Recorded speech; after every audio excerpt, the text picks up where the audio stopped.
Ya pemirsa, sebenarnya ini bukan hal yang baru karena Menko Polhukam juga sempat mengatakan secara implisit bahwa ada dugaan hal yang besar di balik ini. Nah, ini yang kemudian juga begitu terhubung dengan kecurigaan dari kuasa hukum.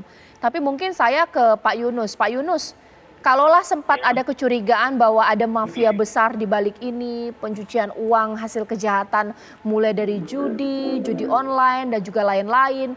Misalnya Pak, penyidik kepolisian belum bergerak. Hal ini bisa akan diungkap atau tidak, Pak? Jadi dengan PPATK bisa mencari informasi mengenai rekening yang 4 tadi dari mana ke mana bisa memberikan kepada pasal 924 ayat 1 ya. Kemudian mungkin dapat saya tambahkan ahli waris almarhum bisa mengetahui rekening yang 4 tadi dari almarhum sesuai dengan pasal 44A Undang-Undang Perbankan 792 yang sudah diubah dengan 1098. Jadi ahli waris itu berhak mengetahui. Kalau ahli warisnya katakanlah agak repot ya dia kan. Tapi harus ada fatwa waris siapa yang jadi ahli waris almarhum. Itulah yang berhak meminta informasi dari bank mengenai 4 rekening tadi. Gitu. Kalau Yosua yang berhak ahli waris. Ini yang sangat eksplisit diatur di pasal 44A Undang-Undang Perbankan. Ada dasar. Kuat sekali. Oke. Jadi kalau juga bisa ada kaitan dengan macam-macam katakanlah kejadian sumber-sumber yang tidak sah atau tidak benar ya tugas penyidik. Ya. Apakah benar ada sana dan pergi kemana silakan penyidik yang mencari. Oke. Mungkin saya ke Pak Kudri. Pak Kudri, sebenarnya selain penyidik polisi, bisa tidak mungkin supervisi dari sini adalah KPK, Pak? Kalau misalnya itu ada kemungkinan tindak pidana korupsi menurut Undang-Undang KPK bisa saja.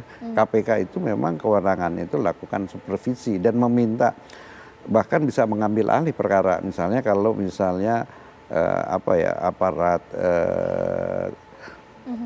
penyidik perkara korupsi kan selain KPK kan polisi dan kejaksaan boleh. Ya. Nah, kemudian KPK punya inisiatif, dia mengambil perkara ini, coba saya ambil perkara.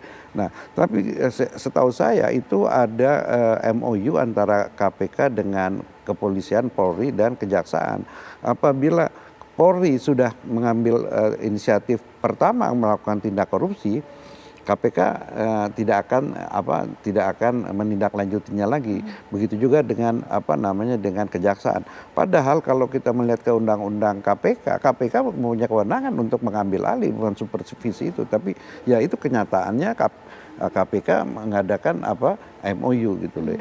Nah, jadi kembali lagi ke persoalan transaksi keuangan itu, kalau misalnya ini kan begini, menurut undang-undang KPK itu PPATK itu hanya boleh memberikan informasi ya kepada penyidik Polri. Dia nggak bisa dan dia kalau tiap tahun memberikan laporan ke DPR, bahkan ke presidennya, presiden tolong dikoreksi oleh Pak Yunus. Seingat saya PPATK itu tidak memberikan laporan ke presiden, dia cuma memberikan laporan kalau misalnya ada temuannya sendiri ya, ada temuannya sendiri, misalnya ada seseorang katakanlah ini Brigadir J ini dengan pangkat sekian dia punya rekening 4, ternyata rekeningnya itu aktif sekali, ya melebihi dari profilnya dia sebagai katakanlah misalnya, kecuali misalnya itu kelihatan bahwa memang uang dari masuknya reguler itu dari gajinya dia. Tapi kalau misalnya ada transaksi yang besar dan berkali-kali, itu kan PPATK curiga itu bisa menelusuri dan memberikan laporan kepada ke polisi, ke Polri gitu ya. Tolong ini ada laporan ini kok ini orang nah istilahnya ini ya mungkin ya dalam tanda kutip ya ada rekening gendut gitu lah ya. Jadi ini ada rekening yang tidak sesuai dengan profil seseorang gitu.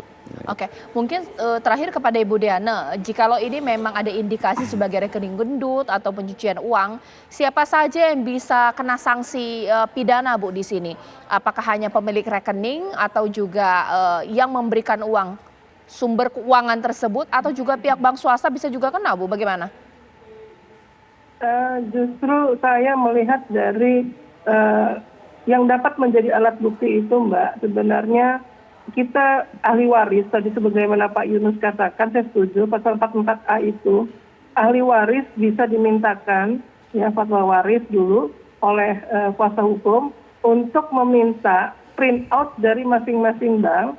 Tadi kan sifatnya PPTK hanya memberikan laporan, tetapi yang menjadi alat bukti adalah hasil print out dari pihak bank masing-masing setelah mendapat izin dari ahli waris gitu kan, untuk membuka rekening dari si Joshua.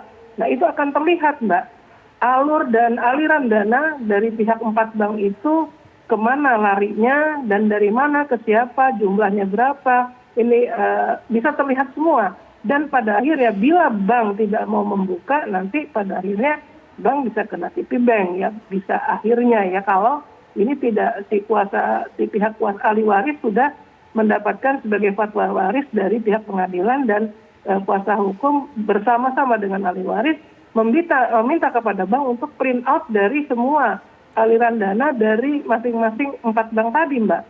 Jadi akhirnya kalau misalnya ini semua tidak dapat diberikan, bank tidak mau, maka ini bisa arahnya menjadi tipi bank. Nah kemudian kalau yang dapat dimintakan sebagai pidananya siapa, ini yang jelas adalah yang mengambil uang. Pihak pengambil dana itu adalah tidak mendapatkan kuasa dari ahli waris. Ya itu jelas brigadir siapa itu yang mengambil menurut kuasa hukum. Pokoknya pihak-pihak yang mengambil dana tanpa seizin dari ahli waris.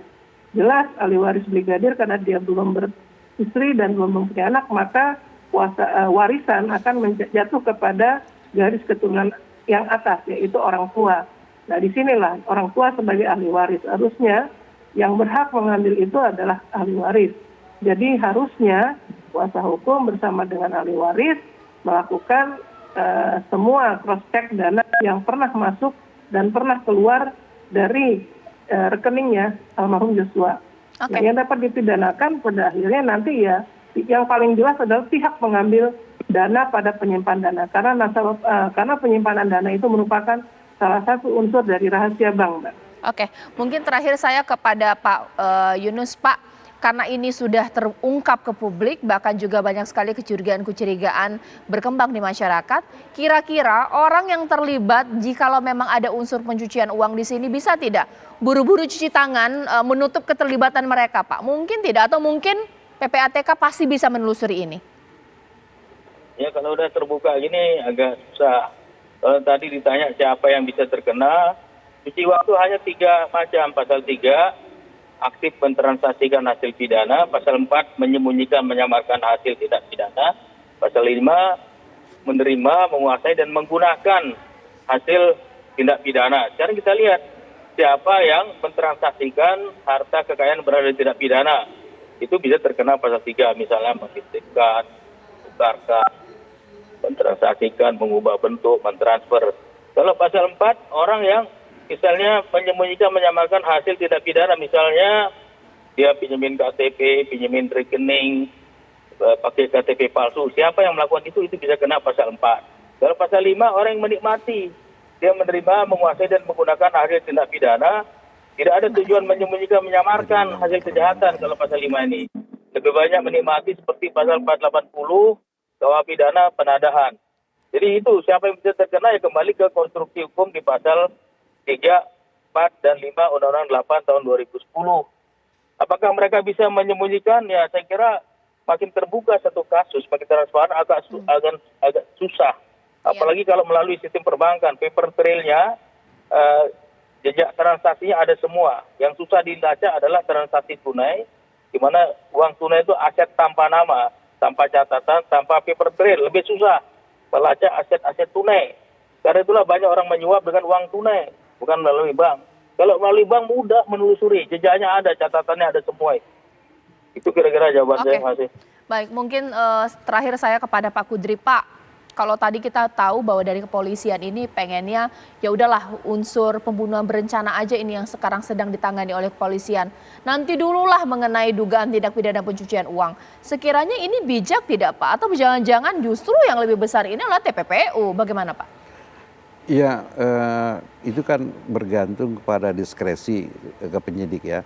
Tapi kan karena ini tindak pidana umum, ya kan, itu mestinya sih ditindaklanjuti. Cuman apakah masalahnya pada saat ini atau paralel atau dia kan ada prioritas. Memang sebaiknya sih paralel ya. Itu nanti apakah nanti dalam penuntutan pidananya apakah itu dijadikan satu berkas atau di wilayah berkas itu kan ada istilahnya gabungan tindak pidana konkursus gitu ya. Apakah ini konkursus idealis atau konkursus realis? Kalau ini misalnya konkursus realis artinya satu orang melakukan tindak pidana beberapa dengan waktu orang yang sama ya, bisa sendiri bisa bersama-sama ya dengan waktu yang berbeda. Atau misalnya konkursus idealis, dia melakukan suatu tindakan tapi dia melanggar beberapa tindak pidana, bisa aja gitu. Jadi itu kembali lagi bergantung kepada diskresi dari penyidiknya. Jadi kalau pertanyaan kakak Caca bisa nggak? Bisa, ya kan? Tergantung kemauan ya Pak ya? Ya itu tergantung misalnya kalau misalnya polisi ini sedang fokus dulu mengenai tindak pembunuhannya bisa, tapi seperti katakan suaranya Caca itu kan mewakili publik ya, suara publik bila kita lihat bisa di sosmed itu kan ini, saya kira itu juga jangan diabaikan. Justru jangan-jangan ini adalah puncak gunung es. Jadi ini kotak Pandora sebenarnya ada tindak pidana yang lain. Yang lebih besar ya Pak ya. Baik Pak Kudri terima kasih banyak, Ibu Diana terima kasih, Pak Yunus terima kasih. Kita tunggulah bagaimana aparat akan bekerja cepat, aparat kepolisian bekerja cepat, bukan hanya mengenai pembunuhan berencana terhadap Joshua, tapi indikasi TPPU yang lebih besar pemirsa.